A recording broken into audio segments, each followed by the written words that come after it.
Hello students, मैं गुलाब सिंह हमारे अपने यूट्यूब चैनल ओजे क्लासेज में आपका फिर से हार्दिक स्वागत करता हूं।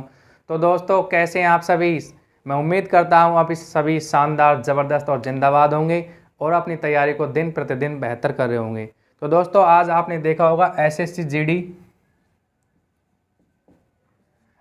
जीडी का जो पीईटी और पीएसटी इसके एडमिट कार्ड जारी हो गए हैं। सभी भाई बहन जो पास हुए हैं उन्होंने अपने एडमिट कार्ड डाउनलोड कर लिए होंगे। उन सभी के लिए मैं बेस्ट ऑफ लक बोलता हूं।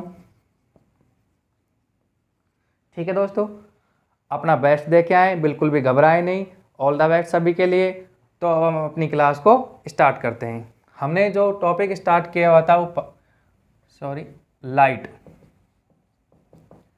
प्रकाश की एक क्लास अपन पिछली क्लास कंप्लीट कर चुके हैं, जिसमें प्रकाश क्या होता है इसके बारे में आपको बता दिया। इसके बारे में तरंग दैर्घ्य, आवर्ती, आवर्तकाल, प्रकाश की चाल के बारे में अपन अध्ययन कर चुके हैं। ठीक है दोस्तों, तो आज क्लास को आगे बढ़ाते हैं और आज जो टॉपिक रहेगा हमारा पहला वो रहेगा परावर्तन।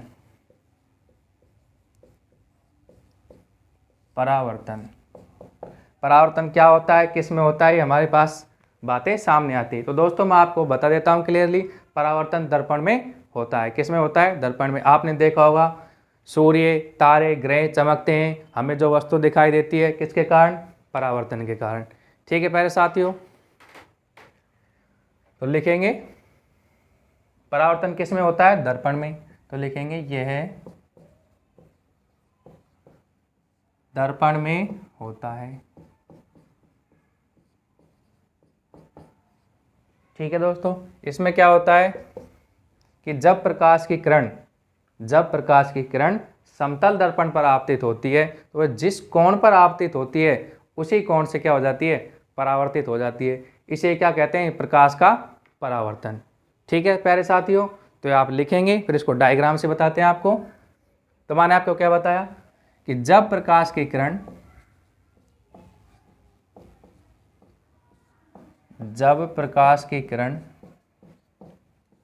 समतल दर्पण पर आपतित होती है, समतल दर्पण पर आपतित होती है, समतल दर्पण पर, तो वह जिस कोण पर आपतित होती है, क्या बोला? जिस कोण पर आपतित होती है उसी कोण पर परावर्तित हो जाती है।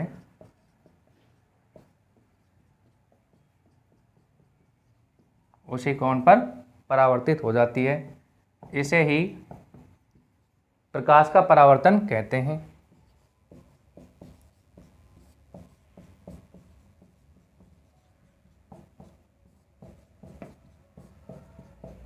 प्रकाश का परावर्तन कहा जाता है। तो मैंने आपको बताया कि जब प्रकाश की किरण समतल दर्पण पर आपतित होती है तो वह जिस कोण पर आपतित होती है उसी कोण पर क्या हो जाती है? परावर्तित हो जाती है। इसे क्या कहते हैं? प्रकाश का परावर्तन कहते हैं। ठीक है, इसको आप इस डायग्राम से भी समझ सकते हैं। देखिए,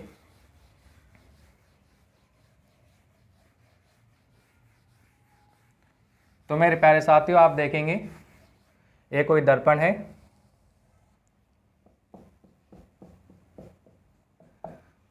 यहां से एक किरण आती है, इसको क्या बोलेंगे? आपतित किरण। अरे कौन सी किरण? आपतित किरण। और ये अभिलंब, इसको क्या बोलेंगे? अभिलंब। इसको क्या बोलेंगे? अभिलंब।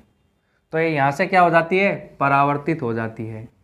जिस कोण पर आपतन कोण, ये कौन सा कोण होगा? आपतन कोण, जिसे आई से दर्शाएंगे।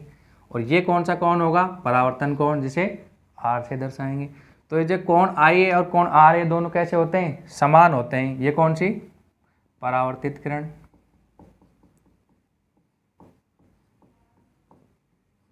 ठीक है प्यारे साथियों, तो मैंने आपको बताया कि जब कोई प्रकाश की किरण समतल दर्पण पर आपतित होती है तो वह जिस कोण पर आपतित होती है, कोण आई, वह उसी कोण पर, अर्थात ये दोनों कोण कैसे होंगे? बराबर, परावर्तित हो जाती है। तो ये क्या होता है? परावर्तन ठीक है दोस्तों, इसके बाद में अपन जानेंगे कोण आई और कोण आर के बारे में, इसके बाद में परावर्तन के नियम। ठीक है, तो यहाँ तक नोट करिए, आगे देखेंगे।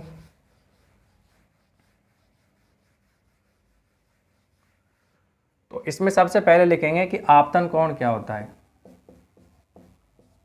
आपतन कोण जिसे आई से दर्शाया था, तो मैंने अभी आपको बताया था यहाँ से आपतित किरण और ये अभिलंब और ये परावर्तित किरण। तो इस कोण को क्या बताया था, कोण आई, और इसको कोण आर।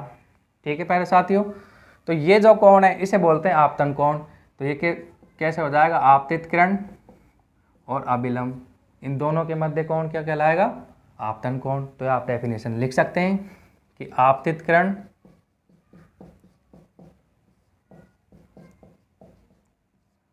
व अभिलंब के मध्य, किस किस के, आपतित किरण व अभिलंब के मध्य कोण,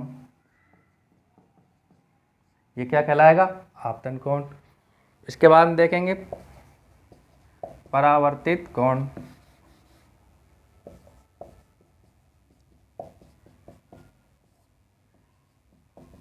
इसको किससे दर्शाया था, आर से। ये क्या होता है, तो इसमें प्यारे साथियों क्या हो जाएगा, परावर्तित किरण और अभिलंब के मध्य कोण परावर्तित कोण, अभिलंब व परावर्तित किरण के मध्य कोण, ये कौन सा कोण हो जाएगा, परावर्तित कोण। ठीक है दोस्तों, तो आपतन कोण और परावर्तन कोण दोनों हमने जान लिए क्या होते हैं, क्या इनकी डेफिनेशन होती है, किससे इनको दर्शाते हैं। ठीक है, इससे आगे चलते हैं। मैं उम्मीद करता हूं यहां तक आपने नोट कर लिया होगा।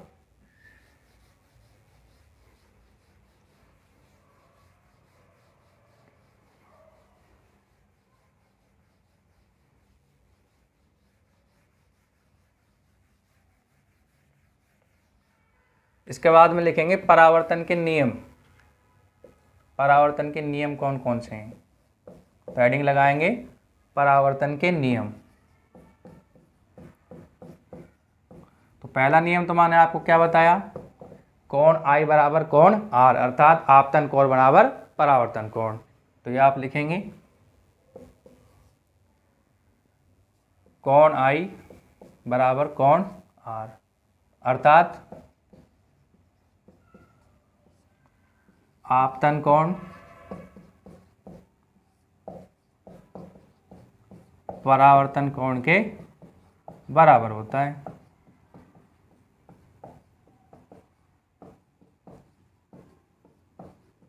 ठीक है प्यारे साथियों, ये परावर्तन का पहला नियम।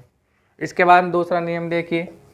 दूसरा नियम क्या कहता है कि आपतित किरण, जो किरण आ रही थी, परावर्तित किरण और अभिलंब तीनों भिन्न भिन्न ना होके एक ही तल पर स्थित होते हैं। अर्थात मैंने क्या बताया, आपतित किरण, परावर्तित किरण और अभिलंब तीनों भिन्न भिन्न ना होकर के एक ही तल पर स्थित होते हैं। ये परावर्तन का दूसरा नियम है। तो ये भी आप लिखेंगे कि आपतित किरण और दूसरी परावर्तित किरण, और तीसरा क्या बताया था, अभिलंब।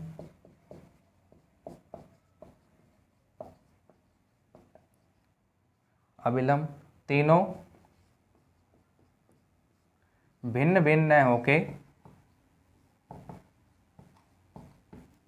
भिन्न भिन्न होकर एक ही तल में स्थित होते हैं। एक ही तल में स्थित होते हैं। ये हमने जाना परावर्तन का दूसरा नियम। दूसरा नियम क्या कहता है कि आपतित किरण, परावर्तित किरण और अभिलंब तीनों भिन्न भिन्न होके एक ही तल पर स्थित होते हैं। ठीक है प्यारे साथियों, इसके बाद में आगे देखेंगे तीसरा पॉइंट।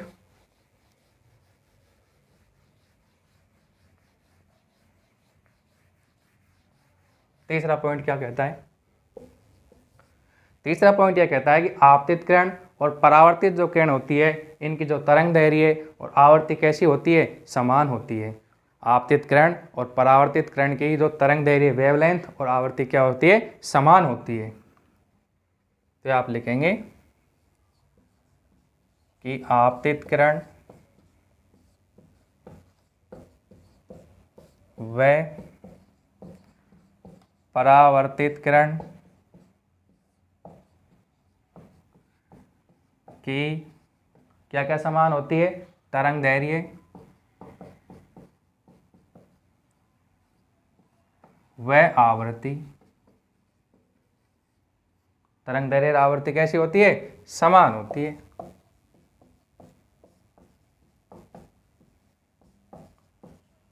लेकिन अगर तीव्रता की बात करें तो वह असमान हो सकती है। तो आप अगला पॉइंट लगा के लिख सकते हैं, तीव्रता असमान हो सकती है। अरे तीव्रता कैसी हो सकती है, असमान हो सकती है। तो मैंने आपको बताया कि आपतित किरण व परावर्तित किरण की तरंग दैर्घ्य आवृत्ति तो कैसी होती है, सेम होती है, लेकिन तीव्रता असमान हो सकती है। ठीक है प्यारे साथियों, आया समझ में परावर्तन के नियम। इसके बाद में आगे देखेंगे।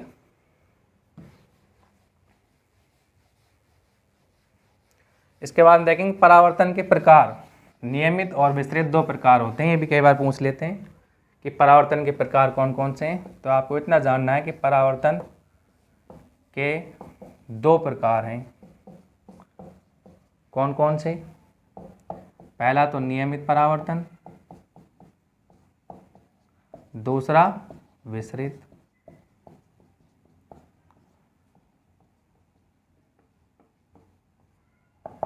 नियमित परावर्तन और विस्तृत परावर्तन, ये दो प्रकार के परावर्तन होते हैं। ठीक है प्यारे साथियों, इसके बाद में आगे चलते हैं।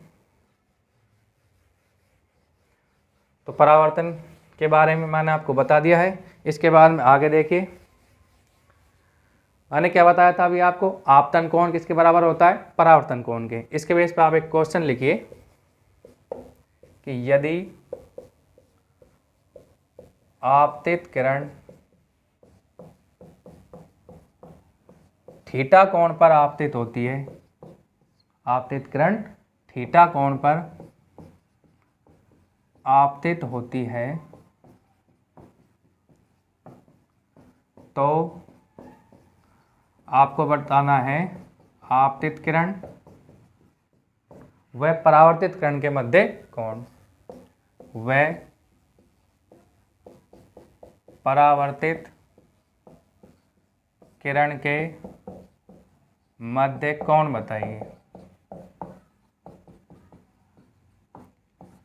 ठीक है प्यारे साथियों, तो मैंने आपको बताया कि आपतित किरण थीटा कोण पर आपतित हो रही है, तो आपको बताना है कि आपतित किरण और परावर्तित किरण के मध्य कोण कितना होगा। तो मैंने अभी आपको बताया था जस्ट कि यहाँ पर जो किरण आपतित होती है और ये क्या है अपना अभिलंब, ये कोण कौन सा है, आई, जिसे क्या बोलते हैं आपतन कोण।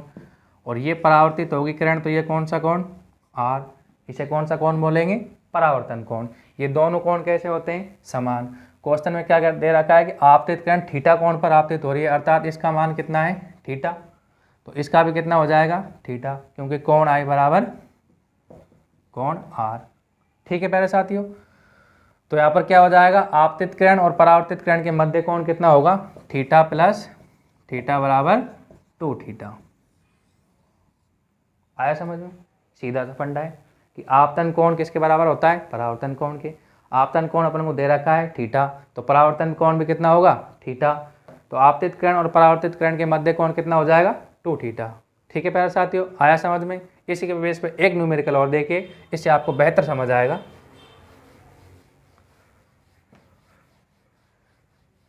मैं आपको बताता हूँ, यदि आपतित किरण थीटा कोण पर न होकर के 60 डिग्री पर अगर आपतित होता है, तो आपतित किरण और परावर्तित किरण के मध्य कोण बताना है। तो इसको किस प्रकार से करोगे आप, वही सेम, आपतित किरण अभिलंब परावर्तित किरण। यहाँ पे बोल रहा है थीटा कितना है, 60 डिग्री, कोण आई बराबर, तो कोण आर बराबर भी कितना हो जाएगा, 60 डिग्री। तो आपतित किरण और परावर्तित किरण के मध्य कोण कितना हो जाएगा? 60 + 60 बराबर 120 डिग्री। अरे कितना हो जाएगा? 120 डिग्री। ये आंसर हो जाएगा। उम्मीद है आपको बेहतर तरीके से समझ आया होगा। और अब आप ये क्वेश्चन कभी गलत नहीं करोगे। इसमें सीधा सा फंडा याद रखना है, आपतन कोण बराबर परावर्तन कोण। ठीक है प्यारे साथियों, इसके बाद में आगे देखिए। इसके बाद में बताते हैं परावर्तन के उदाहरण। परावर्तन के उदाहरण क्या क्या हैं? तो हेडिंग लगाएं परावर्तन के उदाहरण। तो जैसा कि मैंने आपको स्टार्टिंग में अभी बताया था कि सूर्य, ग्रह, तारे चमकते हैं किसके कारण? परावर्तन के कारण। हमें वस्तु दिखाई देती है किसके कारण? परावर्तन के कारण। तो आप लिखेंगे पहला उदाहरण, सूर्य का चमकना। दूसरा, ग्रहों का चमकना, ग्रहों का व तारों का चमकना।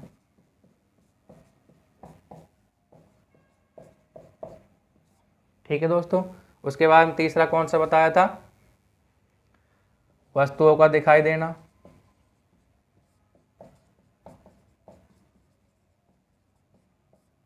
हमें कोई वस्तु दिखाई देती है परावर्तन के कारण। चौथा, वस्तु जिस रंग का उत्सर्जन करती है हमें वह वस्तु उसी रंग की दिखाई देती है किसके कारण? परावर्तन के कारण। वस्तु जिस रंग का उत्सर्जन करती है वह हमें उसी रंग की दिखाई देती है। ठीक है प्यारे साथियों, अगर कोई वस्तु सभी रंगों को उत्सर्जित कर ले तो कैसी दिखाई देगी? सफ़ेद। और सभी रंगों का अवशोषण कर ले तो कैसी दिखाई देगी? काली। ये 2 पॉइंट और लिखिए आप।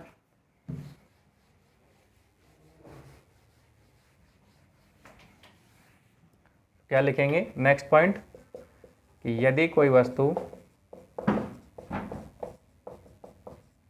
सभी रंगों को उत्सर्जित कर ले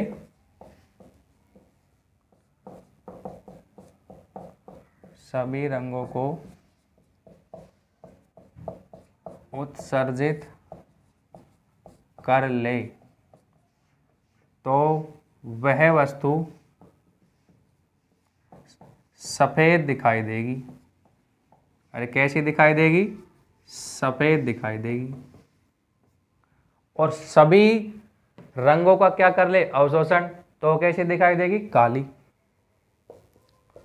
यदि सभी रंगों का अवशोषण कर ले तो कैसी दिखाई देगी? काली, ब्लैक दिखाई देगी। ठीक है प्यारे साथियों, तो आज की क्लास को हम यहीं पे विराम देते हैं। इसके बाद में कल हम दर्पण पढ़ेंगे, उसके बाद में अपवर्तन, फिर लेंस। इस तरह से हम धीरे धीरे इस टॉपिक को कंप्लीट कर लेंगे। ठीक है प्यारे साथियों, आज की क्लास को यहीं पे विराम देते हैं। अगर आपको ये वीडियो अच्छी लगी हो तो हमारी वीडियो को लाइक करें, शेयर करें और हमारे यूट्यूब चैनल जो कि ओजे क्लासेज